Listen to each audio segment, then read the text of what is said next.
This is what we called a place where we can find peace. So nag-inusara ko ni anhi diri sa Baclaran. Og mao ni ako ang nakita. So ang akong intention jud is gikan sa office kay nagpitito mi. Ay dili di ay gikan ko sa office nag-inusara ko kay kuha ko sa akong ticket.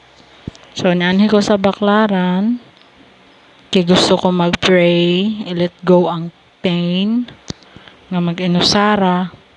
Nag-wish ko para sa akong family, relatives and friends.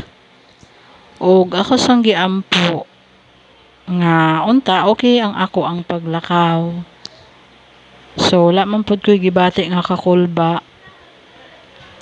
Pero nalang ko'y gibati nga gamayng kahingawa, kamingaw sa akong mga anak kay syempre as inahan mulakaw ka ang imong nauna na jud sa imong mga anak. Pero para man pod sa ilahang future, so kinahanglan nga ato jung i-fight. Ipadayon nato ang atong goal sa kinabuhi.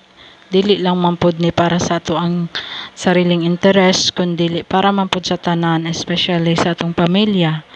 So nakita nako mga pamilya manag-uban, happy, usahay bation sad ta og kainggit. Kana nga ribulto nga akong nakita na ako akong sarili ug sa akong mga anak. Kay kung sweetness lang, ingon ana jud pud ko sa akong mga anak. Basta dili lang magpabadlong.